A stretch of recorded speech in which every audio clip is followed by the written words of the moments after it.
In today's video, I'm going to show you how to check X, also known as Twitter profile visits, and I'll also explain the important membership requirement you need to know before you start.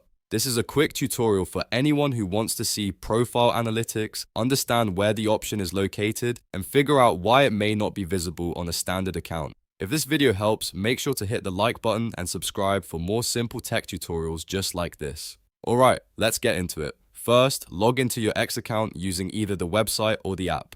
Once you're inside your account, look at the left-hand navigation menu. Here, you'll want to click on More. This opens up additional options that are not shown in the main menu. After that, select Creator Studio.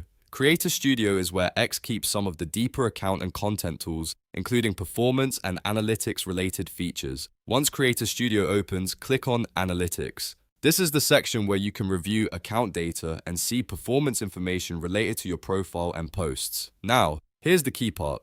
To actually view profile visits and some of these advanced analytics, you need a premium membership. If you are using a free account, you may not see the full analytics data or the profile visit option at all. So if you don't see it, that does not necessarily mean you're doing anything wrong. It usually means the feature is restricted to premium users. If you already have premium, then you should be able to access the analytics area and check the available profile visit information there. If you do not have premium, you'll need to upgrade before those insights become visible. That's really all there is to it. The main steps are log in, click more, go to Creator Studio, open Analytics, and confirm that you have premium access to view profile visits. If this walkthrough helped you out, please give the video a like, subscribe for more tutorials, and I'll see you in the next one.